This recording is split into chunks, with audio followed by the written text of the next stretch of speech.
Hey, how's it going, everybody? Welcome back to the channel. Today I'm going to be responding to your guys' comments from the 2023 encounter video that I posted a couple of days ago. I just want to start this video off by saying thank you guys so much for the incredible support and taking the time out of your guys' day to leave a comment, especially if it's a piece of advice. Thank you guys so much. So starting off, we have Upbeat saying that they only have 6 5-stars at 565.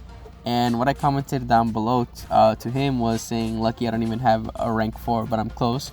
And there was actually a misinterpretation on my end. What I thought that they meant was that they only have one 6-star at 565, which is why I commented this, because I don't have a rank 4 6-star yet. So many apologies, Upbeat. I did not mean to, I'm sorry if this seems like me rubbing it in any way. By all means, I'm sorry. I didn't mean to insult you, but I also don't want to delete the comment in fear of, I don't know, it somehow biting me in the ass later on. So I'm gonna leave it, but I'm owning up to it right now.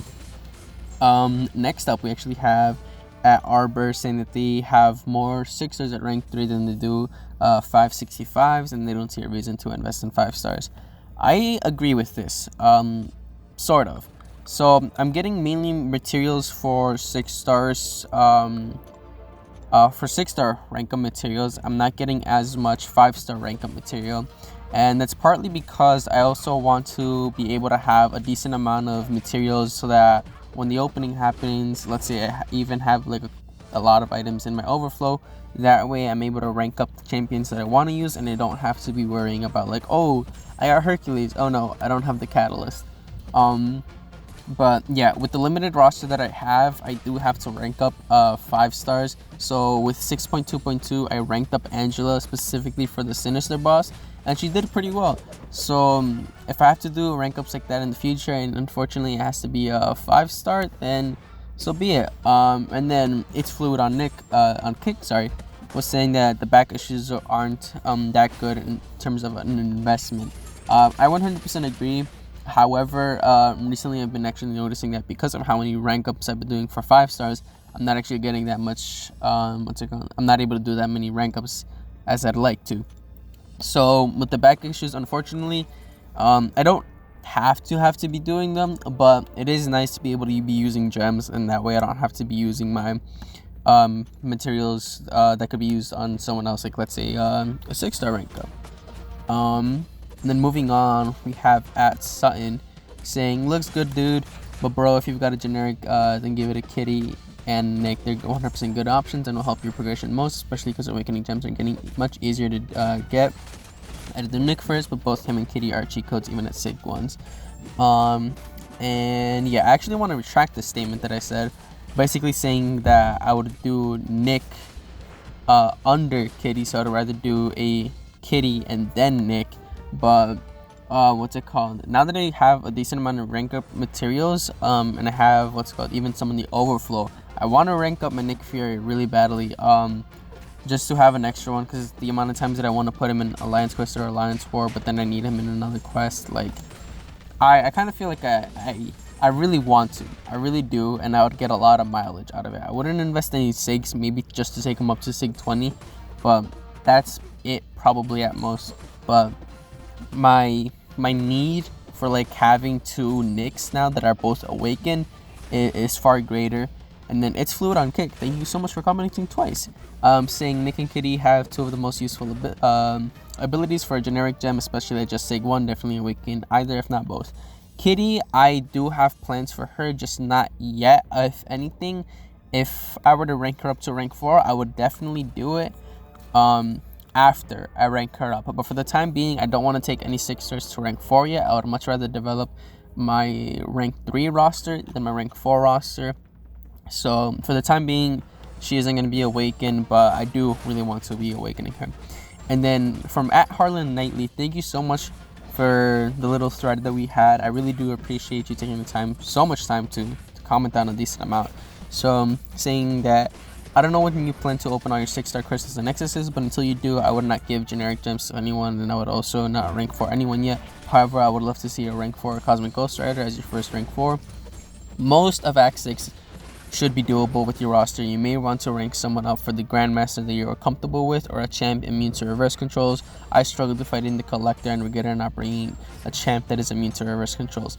Thank you so much, Harlan, for that little piece of advice. I really did forget that, that the Grandmaster has reverse controls. And especially recently, I've been going up against a decent amount of lulls in Battleground. I remember just how much I hate reverse controls. So I definitely will be taking that piece of advice, because I really don't want to be dealing with that. And then I was also basically letting them know that my whole Awakening Gem situation and when the opening is going to be happening. And for anyone new who doesn't know when the opening is going to be happening, it's gonna happen sometime in December. When exactly, I'm not 100% sure, but it will definitely be happening not right after. It will be happening after the the Cyber Weekend deals, because I want to maximize as many shards as I can get. But I basically said here probably sometime after December, if not like December 1st, because that is, like I said right here, that is when that is my birthday. So I might do an opening on my birthday, who knows. And then once again saying, sounds great, your roster will grow so much during December from your opening as well as cyber sales and the gifting event. You should be able to become Thronebreaker by then, and you will get better rewards. So again, thank you so much, Harlan, for taking the time out of your day to comment so much. However, my favorite comment on this video is from Gagan, saying, I'm level 50 and I have a weekend account than yours, but you and I are on the same quest. But holy Jesus, how the do you have 220,000 6-star shards? So like I said right here, basically doing the monthly event quests, both Cavalier and Uncollected difficulties, those award me, I think, somewhere in the ballpark of 13,000 6-star shards, and then it's 19,300 5-star shards. What was I gonna say?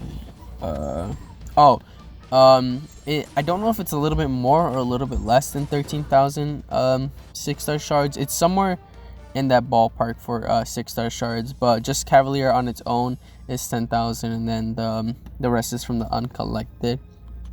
And then from @Liam Morton, saying, Wiccan is a beast, best counter to Gore and Hulkling. He also cheeses Cersei.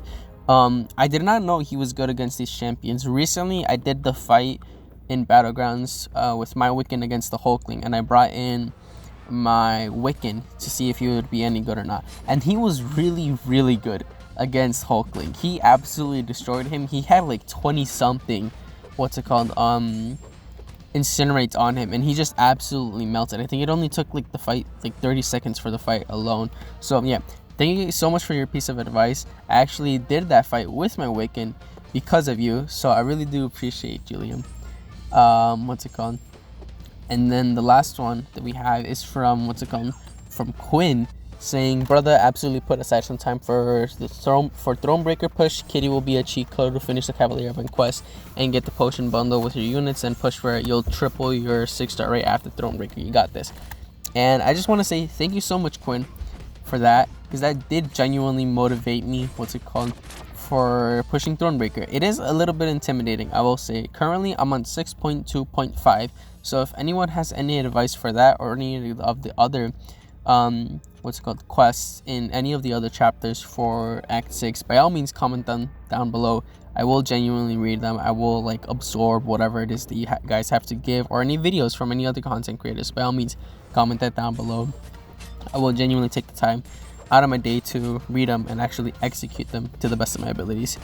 And then they responded to my comment by saying, fair enough, be careful to read through the boss notes.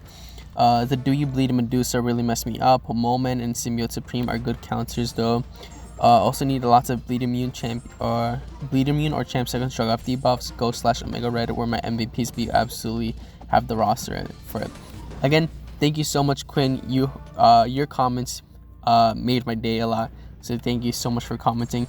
And just in general, anyone who has commented down on my channel, namely or especially most recently on the Accounter video, thank you guys so much for commenting on that video. It really has meant a lot to me for you, from you guys taking the time out of your day to leave a little piece of advice or say anything in general on my videos. But yeah, thank you guys so much for watching this video. Expect another one soon. I just have to finish this one, and I'm probably gonna be trying my best to work on the next one, so that way I could what's it called, I have like some form of a back catalog and don't have to be making videos right away.